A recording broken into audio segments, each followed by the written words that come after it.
10 centimetre गुणा 8 centimetre गुणा 4 centimetre का बॉक्स बनाने के लिए आवश्यक गत्ते का क्षेत्रफल ज्ञात करें।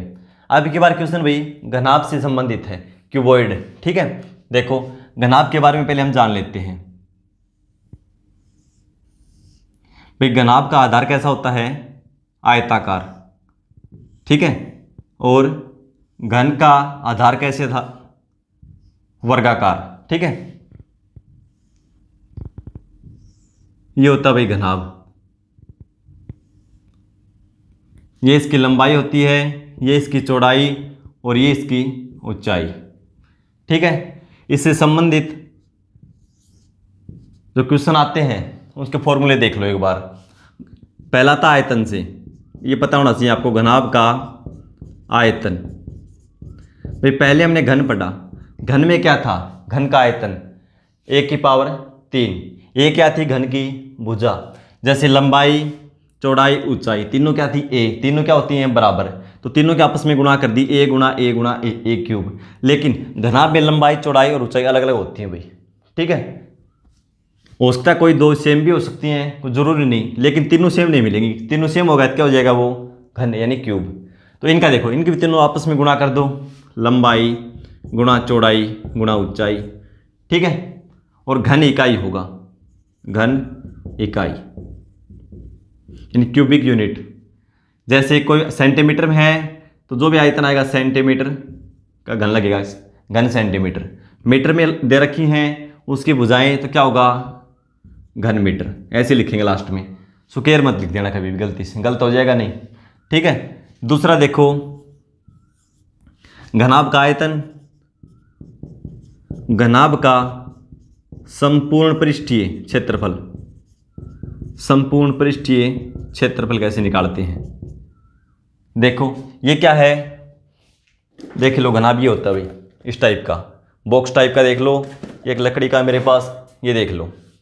ठीक है, ये लंबाई, ये इसकी चौड़ाई और ये ऊंचाई। तो ये क्या है? लंबाई और ये ऊंचाई, ये चौड़ाई ये ऊंचाई, ये लंबाई ये चौड़ाई, इस तरह होता है। ठीक है, तो देखो ये लंबाई है, ये चौड़ाई है, आमने सामने की है ना, इनके सतह के क्षेत्रफल बराबर होते हैं। ये लंबाई और ये चौड़ाई, तो इसी तरह नीचे वाली भी लंबाई और चौड़ाई ये है ना। तो देखो लंबाई और चौड़ाई। ठीक है, और ऐसी इस तरह दो होती हैं आमने सामने की, 2 से गुणा कर दो। आमने सामने की इन दोनों का क्षेत्रफल हो गया ये प्लस। ठीक है, अब देखो ये क्या है? लंबाई और ऊंचाई, ये लंबाई ये ऊंचाई, यानी L और B गुणा करो आपस में। और ऐसी सतह इसके पीछे वाली है, तो ये भी 2 होती हैं। क्षेत्रफल ये हो गया, 4 भुजाओं का हो गया, 4 सतह का क्षेत्रफल हो गया प्लस। अब ये बच गई, इसमें क्या है? देखो ये है चौड़ाई और ये है ऊंचाई। ठीक है, यानी B गुणा H। और ऐसी ही एक सतह इसके पीछे होती है, कुल 6 सतह होती है ना। तो देखो 2LB plus 2LB 2H LH plus 2BH। ठीक है, यानी लंबाई चौड़ाई, लंबाई गुणा ऊंचाई और चौड़ाई गुणा ऊंचाई। अब इसमें 2 कॉमन ले लेंगे तो क्या हो जाएगा? LB plus LH plus BH। ये इसका क्या होता है? संपूर्ण पृष्ठीय क्षेत्रफल। ठीक है, संपूर्ण पृष्ठीय क्षेत्रफल क्या होता है? तो देख लो, 2 इंटू LB लंबाई चौड़ाई प्लस लंबाई ऊंचाई गुणा में है भाई, आपस में ये गुणा में है, ये प्लस है। ठीक है, प्लस चौड़ाई गुणा ऊंचाई, ये होता है संपूर्ण पृष्ठीय क्षेत्रफल। कुल 6 पृष्ठ होते हैं घनाभ की भी, 6 पृष्ठों का क्षेत्रफल निकालना हो तो इससे निकलेगा। फिर देखो कई बार पूछ लेता है कमरे के चारों दीवारों का क्षेत्रफल, क्योंकि कमरा भी घनाभाकार होता है। ठीक है, कमरे की चारों दीवारों का क्षेत्रफल,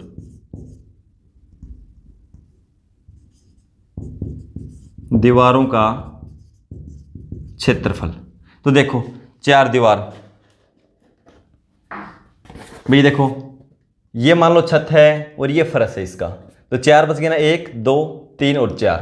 ठीक है, ये क्या है? लंबाई और ऊंचाई, और ये क्या है? चौड़ाई और ऊंचाई। आमने सामने के दोनों बराबर हैं, ठीक है। तो क्या हो जाएगा, देखो ये लंबाई और ये ऊंचाई एल बी गुणा है ये, ठीक है। और ऐसी सतह इस साइड है, 2 से गुणा कर दो, प्लस ये क्या चौड़ाई और ऊंचाई, चौड़ाई और ऊंचाई यानी बी गुणा एच। और ऐसी भी 2 सतह हैं, दीवार आमने सामने बराबर होती है ना, ठीक है। अब देखो इसमें भी क्या है एच है, ठीक है, क्योंकि लंबाई और ऊंचाई था, लंबाई ऊंचाई और चौड़ाई और ऊंचाई, ठीक है। अब देखो इसमें भी 2h, इसमें भी 2h, तो 2h कॉमन ले लेंगे, 2h कॉमन ले लेंगे। इधर क्या बचा l, इधर b, यहाँ l बचेगा, यहाँ b, l प्लस b।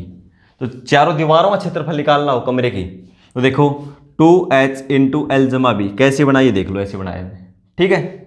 उसके बाद देखो और क्या पूछेगा इसमें से, एक पूछ रहा था घनाभ का विकर्ण, घनाभ का विकर्ण यानी डायगोनल, ठीक है, डी से लिखते हैं इसको डायगोनल। विकर्ण कौन सा होगा भाई, जो इस कॉर्नर से और ऊपर वाले इस कॉर्नर में जो इसकी दूरी होगी वो क्या होगा, विकर्ण यानी डायगोनल, ठीक है।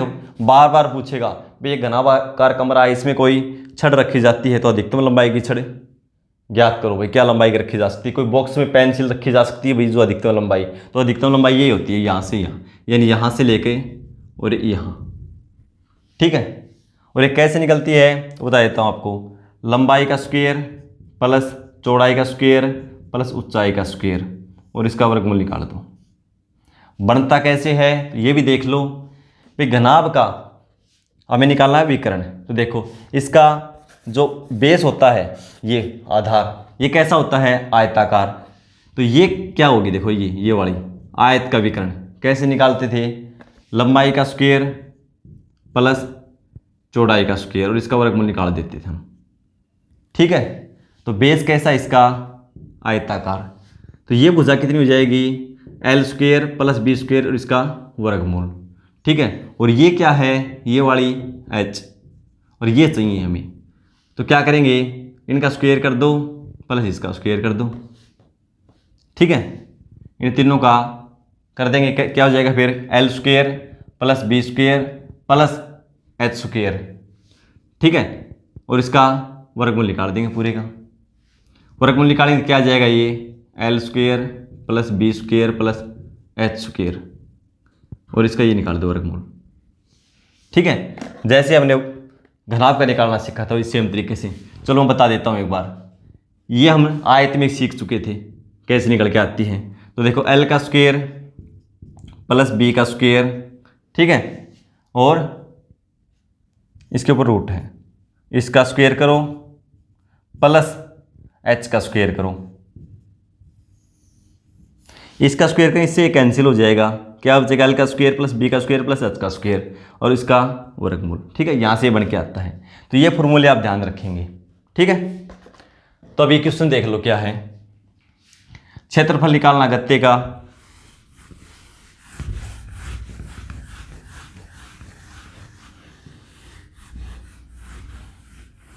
और संपूर्ण पृष्ठ क्षेत्रफल निकालने का तरीका हमने सीख लिया, फॉर्मूला क्या होता है क्षेत्रफल का, संपूर्ण पृष्ठ क्षेत्रफल किसका घनाभ का, 2 इंटू एल बी लंबाई चौड़ाई प्लस लंबाई ऊंचाई प्लस चौड़ाई ऊंचाई, ठीक है। 2 इंटू लंबाई चौड़ाई दे रखी है 10, लंबाई 10 है चौड़ाई 8, तो 10 गुणा 8 80 प्लस लंबाई 10 ऊंचाई 4, 10 गुणा 4 40 प्लस चौड़ाई और ऊंचाई, चौड़ाई 8 और लंबाई 4, 8 गुणा 4 32, पहली लंबाई फिर चौड़ाई फिर ऊंचाई मानी हमने, ठीक है। और इनसे कोई फर्क नहीं पड़ता कैसे ही मान लो आप, और ये तो भाई सिंपल सी बात है, लंबाई ज़्यादा है वही मानेंगे हम, ठीक है। 80 और 40 120 और 30 152, 152 को 2 से गुणा कर देंगे कितना आ जाएगा 304, और क्या है सेंटीमीटर, तो ये हो जाएगा सेंटीमीटर स्क्वायर। इस फॉर्मूला पता होना चाहिए आपको, ठीक है। ये हमारा आंसर हो जाएगा ऑप्शन डी।